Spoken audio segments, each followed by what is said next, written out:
আর একটা শ্যাম্পু নিয়ে এসেছেন ট্রেসমি।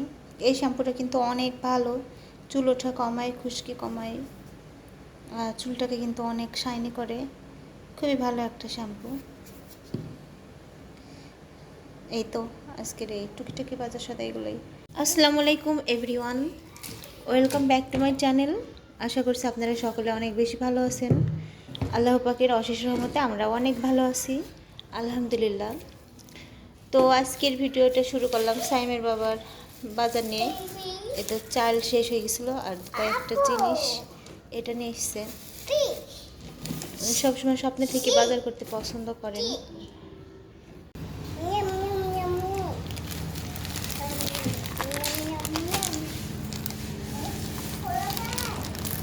অর্ডার তো নিয়ে এসছে, আর কি নিয়ে এসছে দেখি।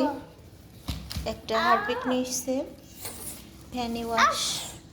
আমরা তো গ্রামে চলে যাব, সেই জন্য বলেছিলাম যে একটা ছোটোর মধ্যে নিয়ে আসতে, আমরা কয়েকদিন ইউজ করব আর বাড়িতেও নিয়ে যাওয়া হবে। আর বাড়িতে তো আসেই, আমাদের আশায় তো আর তারা বসে নেই, তারপরেও প্রয়োজন। আর একটা মিনি শপ নিয়ে এসছে, এই তো। আর এখানে নিয়ে এসছে চাল, আমাদের চাল শেষ হয়ে গেছিলো, এখানে উনি চাল নিয়ে এসেছেন।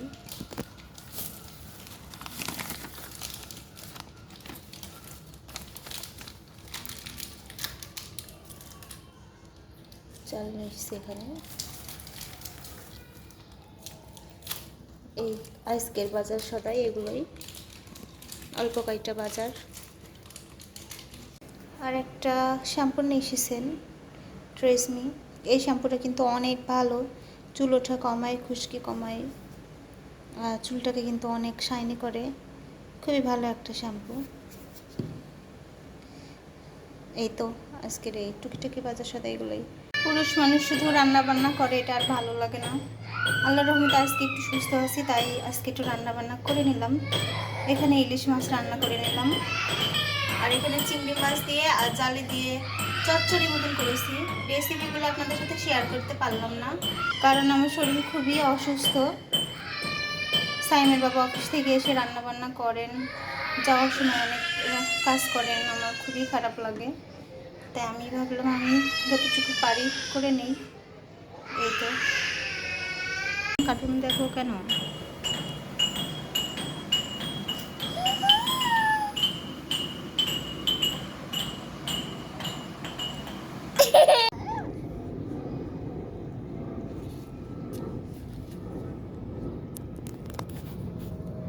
মার কাছে আসো। Left right, left right, left right, left right, left right.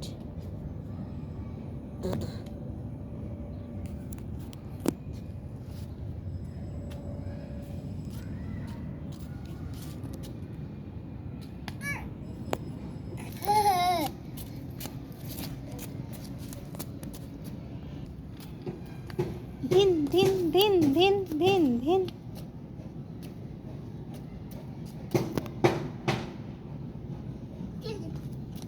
ধিন ধিন।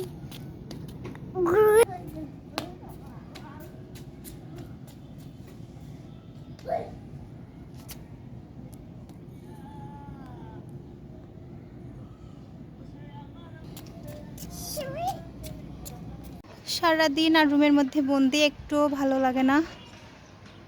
সাইম সোনামণিকে নিয়ে ছাদে আসলাম।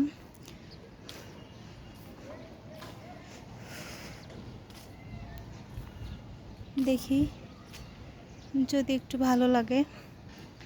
ছাদে মাশাআল্লাহ খুব সুন্দর বাতাস। আর এই যে আমাদের পাশের বিল্ডিংয়ের আঙ্কেলের ছাদে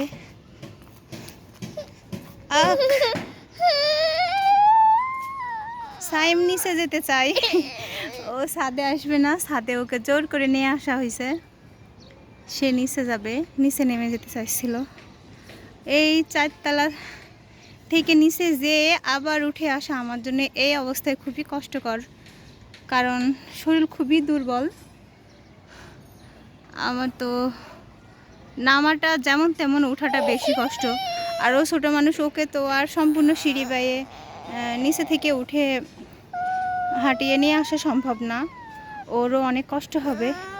আবার আমারও কোলে করে নিয়ে আসা সম্ভব না, ওর বাবা থাকলে সমস্যা ছিল না, উনি নিয়ে আসতো। এটা একটা হিন্দুর, এই যে নিচে যে দোতলা বিল্ডিংটা, এটা একটা হিন্দুদের বিল্ডিং। এনারা তো অনেক ধরনের ফুলের গাছ লাগিয়েছে এখানে, আবারও তুলসী গাছ লাগিয়েছে। এই যে দেখতে পাচ্ছেন কিনা, তোমার বাবা নিয়ে যাবে, বাবা তোমার বাবা অসুস্থ, মা তো অসুস্থ, তুমি বাবা নিয়ে যাবে নিচে। সাইমের বাবাটাও এখন সাইমকে নিয়ে যাই, বাইরে একটু ঘুরতে নিয়ে যাই, হাঁটিয়ে নিয়ে এসে দোকানে নিয়ে যাই। ওর শুধু চিন্তা নিচে যাবে আর দোকান যাবে, এই চিপস বিস্কিট এগুলা ওর পছন্দ, এগুলাই নিতে চাই, শুধু ললিপপ বেশি চাই সে, চিপস, আবার কেকও অনেক পছন্দ করে, কেকটা ছোটো থেকেই খুব বেশি পছন্দ করে, সে আমার হাতে বানানো হোক আর কেনাই হোক। কি নাও সেবা, কি বাবা নাও সেবা কি?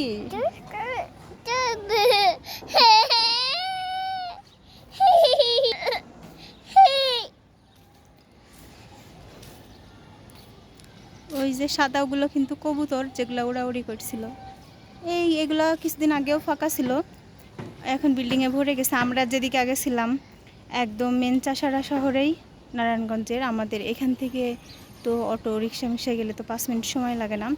তো তখন ওখানে কিন্তু শুধু বিল্ডিং আর বিল্ডিং, গাড়ি ঘোড়ার শব্দ, বাতাস ছিল না, তার জন্য চেয়েছিলাম একটু নিরিবিলি জায়গা। তো সেই সূত্র ধরে আমাদের এই সাইডে আসা। তো এদিকেও বিল্ডিং উঠে এসছে চারিদিকে, উঠলে আর কি, আমরা তো গ্রামেই চলে যাচ্ছি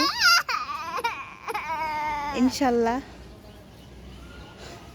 পরিবারের কাউকে কষ্ট রেখে নিজেরা আরাম আয়েসে সুখে থাকাটা, এটা তো ঠিক না, স্বার্থপরের মতো কাজ হবে। তো আমার বড় ভাসুর যেহেতু উনি হাই ডায়াবেটিস, অসুস্থ, সেই সাথে তো আমাদের অনেক চাষবাস চলে,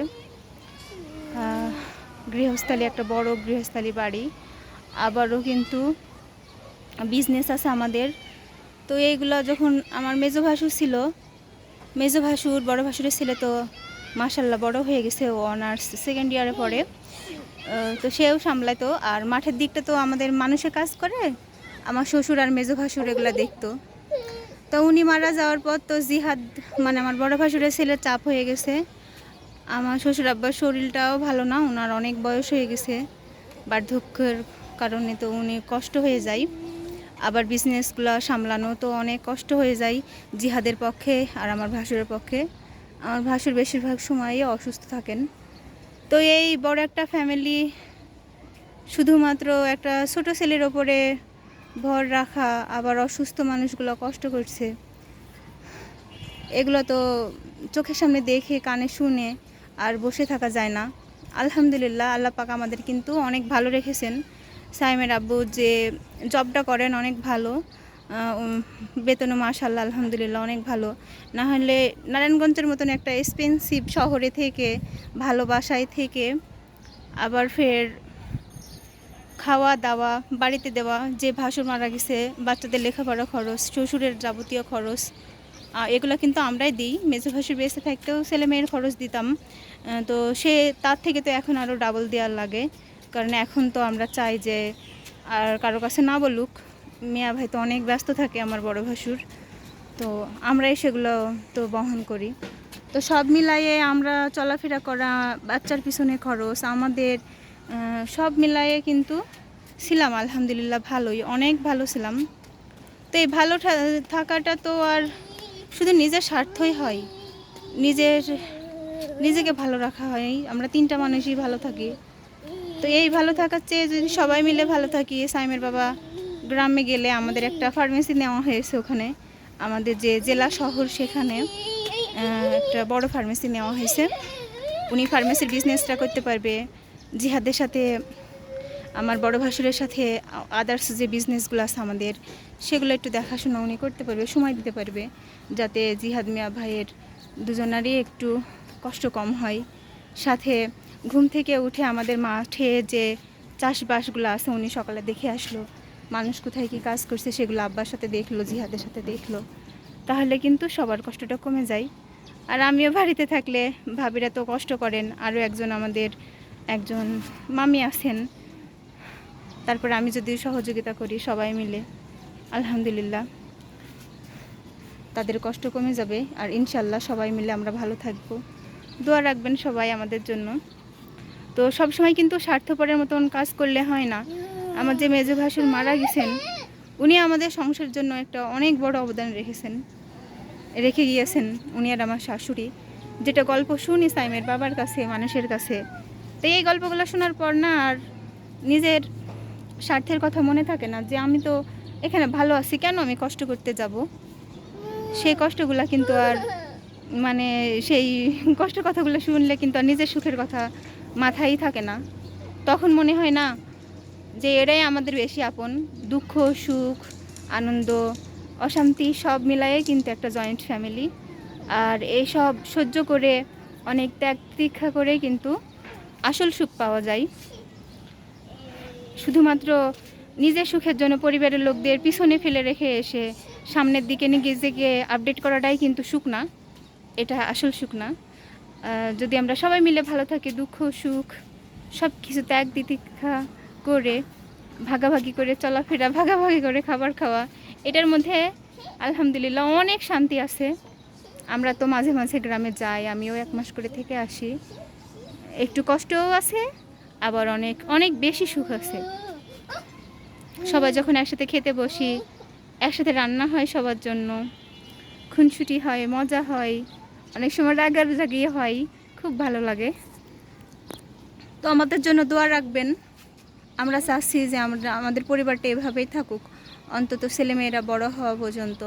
আমার ভাসুর যে 2টা ছেলেমেয়ে রেখে গেছেন, তাদেরকে মানুষ করতে হবে, তাদেরকে বিয়ে দিতে হবে, সেই পর্যন্ত যেন আমরা সবাই একসাথে ভালো থাকি। আপনারা আমাদের জন্য দোয়া রাখবেন। তো আজকের মতো অনেক কথা বলে ফেললাম, নিজের পার্সোনাল কথা, হয়তো আপনাদের অনেকের বিরক্তও লাগতে পারে, কিন্তু বাস্তবতাটাই এমনই। শুধু নিজের স্বার্থ বুঝলেই কিন্তু সুখ পাওয়া যায় না। যারা অন্যকে ভালোবেসে নিজের সুখকে বিসর্জন দিতে পারে, এর মধ্যেই কিন্তু আল্লাহ বেশি সুখ রেখে দেন তার জন্য। তো আজকের মতো এই পর্যন্তই। আমার ভিডিওটি যদি আপনাদের ভালো লেগে থাকে, একটা লাইক দিয়ে পাশেই থাকবেন। আমার চ্যানেলটি সাবস্ক্রাইব করে নেবেন প্লিজ। আর যদি ভিডিওটি না ভালো লাগে থাকে, স্কিপ করে যেতে পারেন। তো আজকের মতো এই পর্যন্তই। আপনারা অনেক বেশি ভালো থাকবেন। সবার সুস্থতা কামনা করে এখানে বিদায় নিচ্ছি। আল্লাহ হাফেজ।